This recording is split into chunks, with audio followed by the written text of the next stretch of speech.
Hi, my name is Sarah Lorrimar. Hi everyone, I'm Vanessa Hamilton. I'm a sexologist and I also am the Sexual Reproductive Health Team Leader at GenWest. I run the business Talking the Talk Healthy Sexuality Education. I've been a sexual health nurse for over 25 years. Should we get stuck into some questions? Let's answer some. Okay, first question for you, Vanessa. I gave my boyfriend a blowjob recently and I swallowed his cum. Is it possible I'm pregnant now? Can you get pregnant from swallowing cum? Absolutely cannot get pregnant from semen going into a mouth into the digestive system. To create a pregnancy, semen that has sperm in it needs to go into the vagina and then travel up to meet an egg that's coming out of the ovary. So the only way that that can happen is when the vagina accepts the penis, semen travels in there and that creates a pregnancy.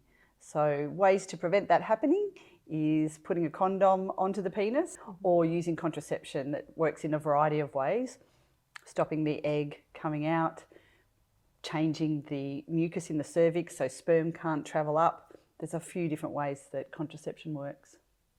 Great. So no.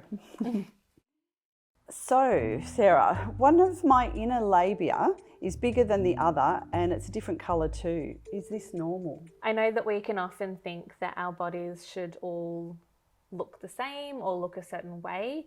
There's lots of social and cultural misinformation that says that our bodies need to look a certain way, but it's completely normal.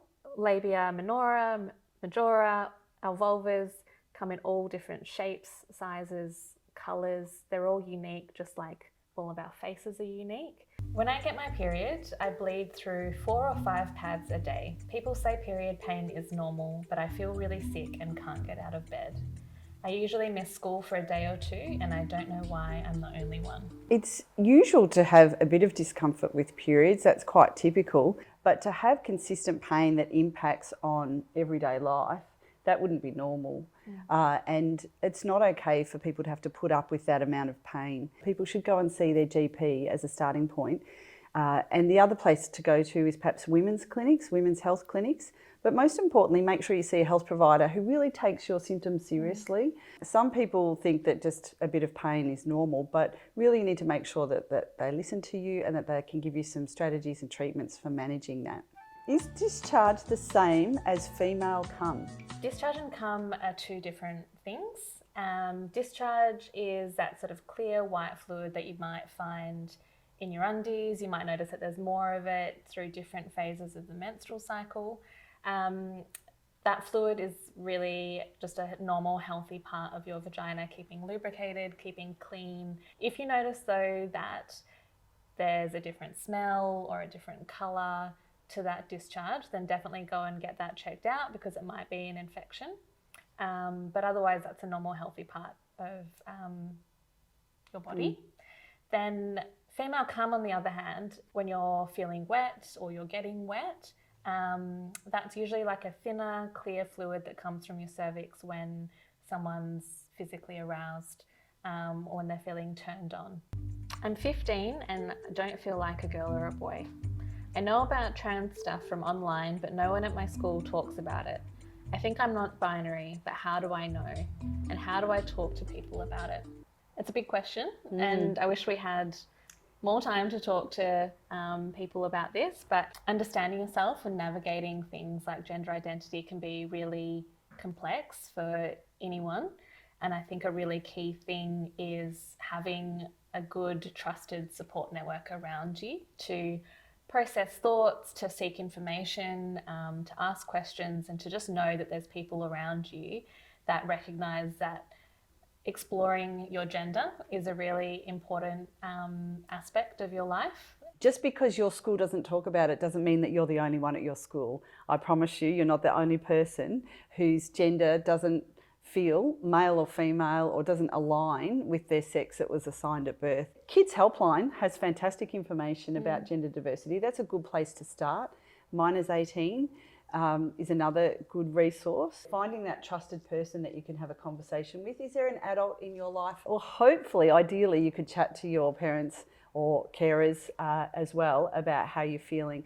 And I'd also just say, like, in terms of finding ways to talk about it, to find out more information, to read books written by non-binary people, to follow non-binary people on social media, just to sort of hear from other people's lived experiences, see what aspects you relate to, but also recognizing that your own gender identity and the way you express yourself is completely unique to you.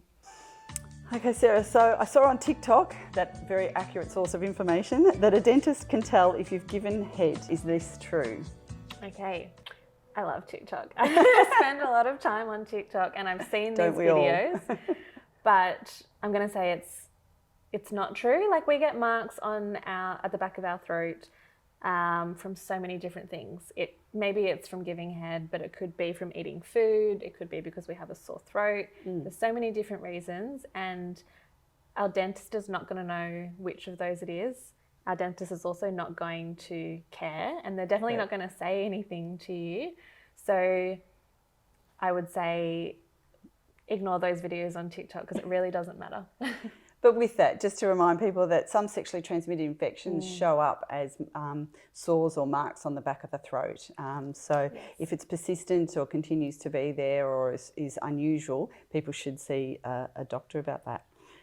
When me and my boyfriend hook up, I don't enjoy it as much as I think I should. I'm not sure if I'm asexual or if I think there's something he isn't doing right. How can I tell? I think there's two aspects to this question, isn't there? There's about asexuality, and then there's about whether they're enjoying that sexual encounter together. I think there can often be a bit of misunderstanding that if you're not enjoying something sexual, that definitively means that you're asexual.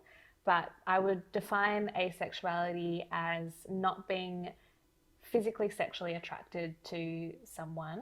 I guess asexuality is a bit of an umbrella term. There's lots of different ways that people identify with asexuality. So that person could reflect on whether they've ever experienced sexual attraction to the current partner or to any partner, which would help think about whether asexuality was a sexual orientation for them. But again, it's about labels, isn't it? Labels are useful for some people and not for others. But I think in response to this question, kind of parking it as a separate thing to whether or not enjoying hooking up with their boyfriend means that they're asexual. Are there opportunities when you're hooking up with your boyfriend to actually be communicating what you want, doing what you want, and exploring that? Understanding your own pleasure for your own body, because it's unique to every single different person, is to do that yourself on your own and to see what feels pleasurable and what doesn't, and then communicating that with a partner. When do you know if you're ready to have sex? Okay, that's a good segue. Segue from the last one. You're ready when you understand what sex is, when you sort of have had time to challenge what people tell you sex should be, what porn says sex should be, and you're able to sort of know that you're going into this making your own decisions, that you're going to respect what your partner is going to want to do. I think it's really important that people can communicate about sex and sexual encounters before they even have them. So people, what was that question? That when you're ready when you can talk about it. And if you don't feel ready to talk about it, you're probably not ready to engage in such an intimate situation with another person. Really, people shouldn't have any sexual encounter until their body feels ready for it, till their mind feels ready for it, and certainly without pressure. Because if you really want to have an enjoyable sexual encounter, it's when you want to do it, and so does the other person. So how do paralysed people have sex? So that's a big question. I might talk about disability broadly. People who have disability or paralysis, meaning they can't feel parts of their bodies, have sexual encounters just like anybody else does, with their brain and skin as the most important part. Some of the people I used to work with who were paralysed said actually it gave them the opportunity to reinvent and to think about doing things really differently. People who can be paralysed can have a heightened sense in their skin above where they're paralysed. So it might be that they find a different area on their body, and if they're sexually aroused with their brain, they can still have orgasm response. It just happens that the genitals have the most nerve endings. But actually people can have orgasm response from any part of their body that might feel good. I remember one person who was paralysed who said behind their ear was a really sensual spot for them, as long as they were sexually aroused as well. And it just takes a bit of extra practicing and a bit of being brave and curiosity to find out different ways that people can have sexual encounters. To finish up the fantastic questions, we should think about thinking of raising the bar of our expectations of all sexual encounters. They should all be fun, enjoyable, hopefully usually pleasurable. They might be a bit awkward and sticky and smelly and things sometimes, but they should never be regretful, harmful or painful. And unfortunately that's the messages we hear a lot in TV, advertising, social media. So think about questioning the messages we get in society. Bodies are amazing, they can do amazing things together, and making sure that everybody equally is enjoying the experience. Would you say? That's a great way to end it. Thanks for the questions. Thank you.